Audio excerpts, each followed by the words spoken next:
Hello students, इससे पहले हमने पढ़ा था relation between electric current rate velocity. उससे फिर निकाला था हमने ओम्स लॉ, आर का formula R equals to M L upon N A E square tau और रेजिस्टिविटी का formula M upon N E square tau. अब हम छोटी छोटी डेफिनेशंस हैं जो आपकी एकेडमी में 1 मार्क्स 2 मार्क्स के क्वेश्चंस में आती रहती हैं। तो पहली टर्मिनोलॉजी है इसमें current density. Current density, current density. अब जैसे इसका जब भी किसी कंडक्टर में आप करंट पास कराते हो, जैसे ये सपोज इसका कोई एरिया है, इससे ऐसे करंट पास हो रहा है इस तरह से,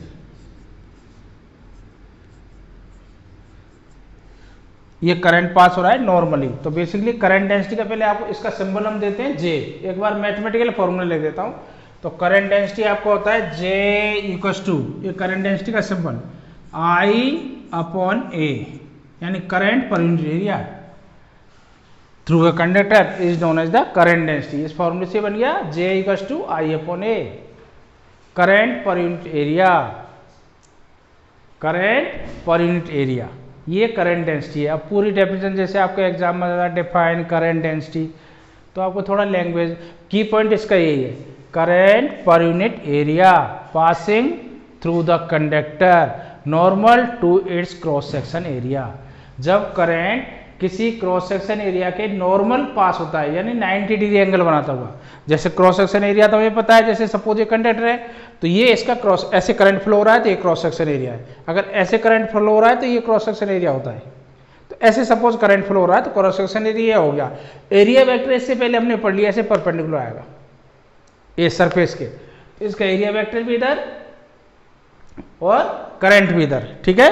तो अगर करंट एरिया सरफेस के परपेंडिकुलर फ्लो हो रहा है, सरफेस के परपेंडिकुलर फ्लो हो रहा है, तो जे इक्वल्स टू क्या होगा आई अपॉन ए। तो current density J equals to I upon A, यानी करंट पर unit area through a conductor,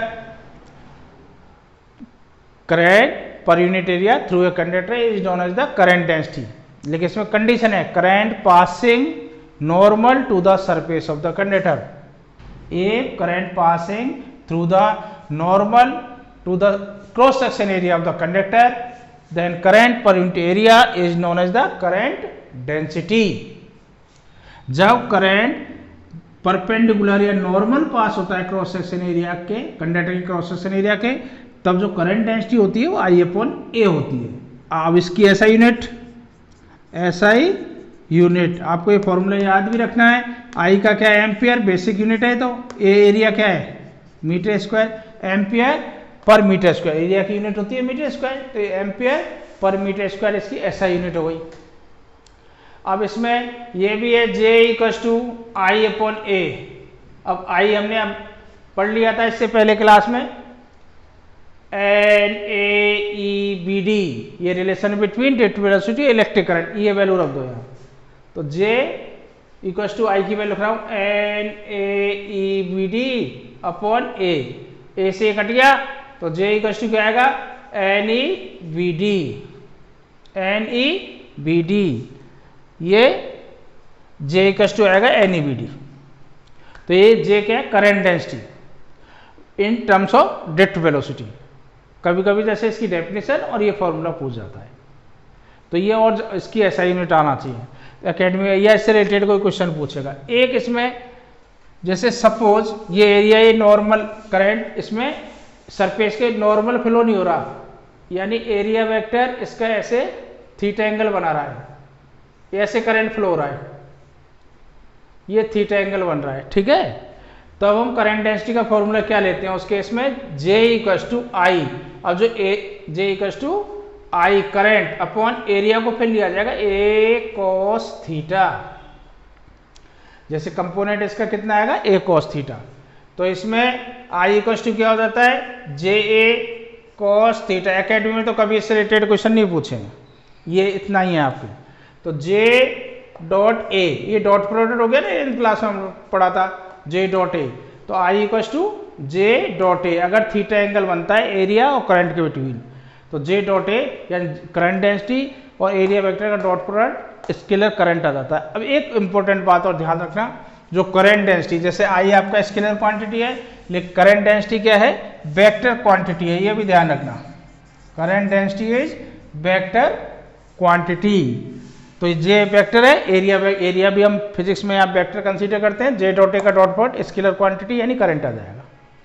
तो ये करंट डेंसिटी की बेसिक डेफिनेशन थी, और जो इसकी डेफिनेशन और ये फॉर्मूले आपके एग्जाम में आते हैं। अब इसमें रिलेशन, एक रिलेशन इसमें पूछते हैं कभी कभी एग्जाम में, नहीं तो इस पर रिलेटेड क्वेश्चंस हैं, कंपटीशन में तो बहुत यूज होता है इस फॉर्मूले का, जिसको दूसरा फॉर्म बोला जाता है ओम्स लॉ का। रिलेशन बिटवीन करंट डेंसिटी, मैं सिंबॉलिक लिख रहा हूं, current density, electric field and conductivity. Conductivity आपको बताता हूं, जैसे कंडक्टिविटी होती है reciprocal of resistivity is known as the conductivity. Reciprocal of resistivity, जो रेजिस्टिविटी हमने पढ़ी थी ना, उसका रेसिप्रोकल कंडक्टिविटी होता है। कंडक्टिविटी अच्छी होगी, रेजिस्टिविटी कम होती है, तो reciprocal of resistivity is known as the conductivity. तो relation between current density, electric field and conductivity. अब ये रिलेशन आपको याद भी रखना है, ये आएगा जे इक्वल्स टू सिग्मा ई, ये रिलेशन निकल के आएगा ये, तो ये आपको ड्राइव करना है। अब फॉर्मूले तो आपको वैसे भी याद रखने हैं, कि क्वेश्चंस में आपको जब भी कोई न्यूमेरिकल प्रॉब्लम में कॉन्सेप्चुअल क्वेश्चन सॉल्व करोगे तो डायरेक्ट फॉर्मूले आपको याद होना चाहिए। J equals to sigma E, J current density, ये कंडक्टिविटी, ई इलेक्ट्रिक फील्ड। तो इनमें रिलेशन पूछ रहा है। अब इनमें रिलेशन निकालने के लिए अभी हमने जो पढ़ा अब तक इस थर्ड चैप्टर में, करंट इलेक्ट्रिसिटी वाले ओम्स लॉ पढ़ा है, I equals to N A V D पढ़ा है, डायरेक्ट वेलोसिटी वाले फॉर्मूले पढ़े। हमें रिलेशन करंट डेंसिटी इसमें जाना है, तो हम ओम्स लॉ को यूज करते हैं। देखो V equals to I R. अब हमने सोचा इससे हमें इस पे पहुंचना है। अब आप बताइए, जैसे थॉट प्रोसेस लगाते हो, सोचते हैं आप, थॉट प्रोसेस लगाते हो तो क्या हुआ, टीपी लिख देता हूं थॉट प्रोसेस को। ये आपको जरूर सोचना है, बिना सोचे आपको आगे नहीं बढ़ना चाहिए, रटना नहीं है आपको स्टेप। अब जैसे इसको लाने के लिए आप I equals to N A V D में जाओगे तो डिट उससे भी आ जाएगा, लेकिन उसमें थोड़ा स्टेप ज़्यादा आएंगे, डिट वेलोसिटी को रिमूव करने में दिक्कत आएगी, टाउ आ जाएगा उसमें, फिर आर उसमें एम एल वाली टर्म में लाना पड़ेगा, ठीक है, आर की वैल्यू। तो यहाँ थॉट प्रोसेस में सिंपल आपका बेसिक फॉर्मूला है, B equals to I R लिया, तो B equals to I R हम जानते हैं क्या होता है, यहीं लिख देता हूँ, B equals to I R लिया, आर की वैल्यू क्या होती है, रो एल अपॉन ए। अभी आप सिर्फ सोच रहे हैं, आर की वैल्यू यहाँ आपने रखा रो एल अपॉन ए, तो आई अपॉन ए आपका जे आ जाएगा करंट डेंसिटी, ये आई अपॉन ए बन जाएगा। और इलेक्ट्रिक फील्ड किससे आ जाएगा, वी से, वो हम जानते हैं, वी इक्वल्स टू क्या होता है, E L electric field into length of the conductor. तो आपको ये मिल गया, ये मिल गया, ये अपने आप आ जाएगा फिर। तो ये आपका थॉट प्रोसेस है।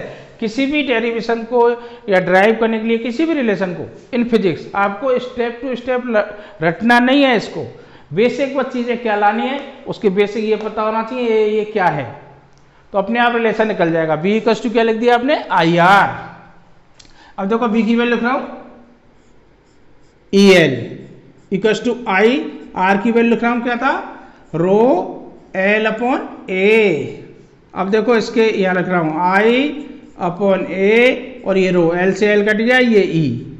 We know that I upon A current density, तो ई इक्वल्स टू क्या आ गया, जे करंट डेंसिटी का सिंपल जे, ये रो। अब जे इक्वल्स टू लिख दो इससे, ये इधर आ जाएगा 1 अपॉन रो ई।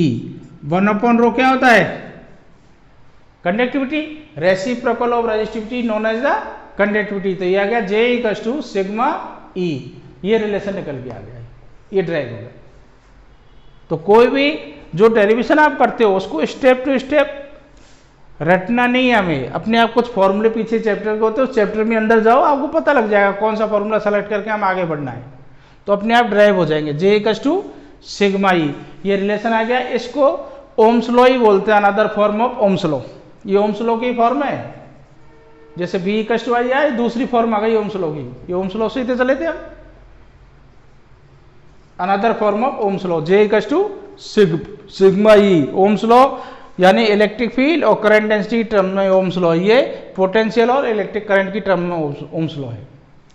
तो ओम्स लॉ का ही दूसरा फॉर्म आ गया है, ठीक है। अब इसमें एक डेफिनेशन छोटी सी और है, वो भी बताता हूं, वो भी एग्जाम में आती है।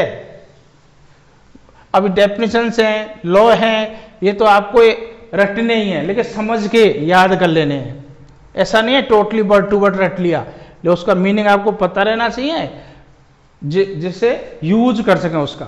अब है मोबिलिटी। मोबिलिटी जैसा इसका नाम है, mobility, moving ability of free electron of a conductor when electric field या potential apply across it, when electric field और पोटेंशियल अप्लाई अक्रॉस इट। यानी फ्री इलेक्ट्रॉन की, कंडक्टर में फ्री इलेक्ट्रॉन की मूविंग एबिलिटी देता है मोबिलिटी। इसका symbol हम लेते हैं न्यू। तो न्यू इक्वल्स टू डिट वेलोसिटी और इलेक्ट्रिक फील्ड। ये फॉर्मूला आपको है इसका डिट वेलोसिटी का।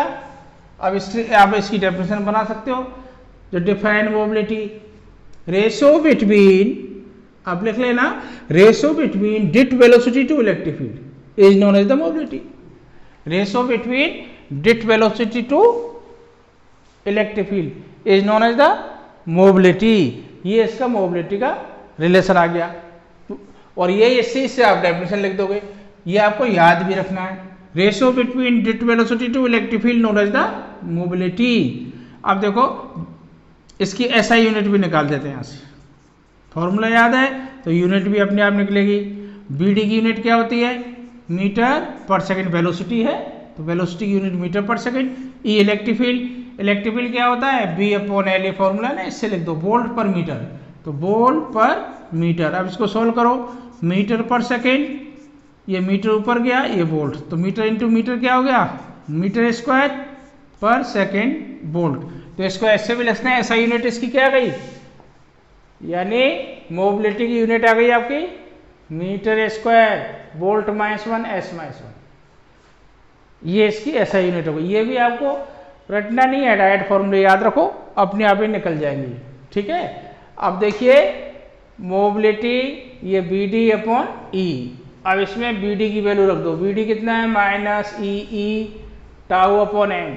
आपकी चॉइस है, माइनस डायरेक्शन देता है, negative sign gives the direction of the डिट वेलोसिटी, यानी डिट वेलोसिटी इलेक्ट्रिक फील्ड की अपोजिट डायरेक्शन में चलती है, इसलिए माइनस आ रहा है इसमें। तो इसमें रख दो mu, nu equals to B D की वैल्यू कितनी है, -ई टाउ अपॉन एम, और ये ई नीचे, ये वाला ई से ई कट गया, तो ये मोबिलिटी आ गई -ई तो कट गया, ई कैंसिल आउट, ये टाउ अपॉन एम, ये मोबिलिटी आ गई। नेगेटिव साइन क्या, इलेक्ट्रिक फील्ड के अपोजिट चलता है। अब साइन नहीं लगा हुआ तो ये फॉर्मूला बन गया ई टाउ अपॉन एम, वो तो डायरेक्शन दे रहा है, न्यूमेरिकल वैल्यू इसकी हो गई E tau upon M. This is the mobility, यानी moving ability of free electron in a conductor when yes electric field applied across it, ये आपकी इसकी मोबिलिटी हो गई। ये छोटी छोटी टर्म थी, लेकिन ये ध्यान रखना, ये एग्जाम के लिए बहुत ज़्यादा इंपॉर्टेंट है। 1 मार्क्स 2 मार्क्स में मोस्टली करंट डेंसिटी, मोबिलिटी ये आते रहते हैं सीधे स्ट्रेट फॉरवर्ड क्वेश्चन। तो इनको एक बार अच्छे से, एक बार खुद से समझ लो, एक बार डेफिनेशंस को लर्न कर लो। कोई भी डेरिवेशन, कोई भी चीज़ें फिजिक्स में, कोई भी डेरिवेशन आपको हार्ड नहीं लगेगा, बस टेक्निक आपको फिजिक्स के अकॉर्डिंग रखनी है। फिजिक्स के अकॉर्डिंग मतलब सिर्फ इसको यूज करना है, पिछली चीज़ें हमें याद रखनी है फॉर्मूले, और उसके अकॉर्डिंग हम स्टेप निकालते हैं, डेरिवेशन जैसे क्वेश्चन सॉल्व करते हैं वैसे ही होते चल जाएंगे।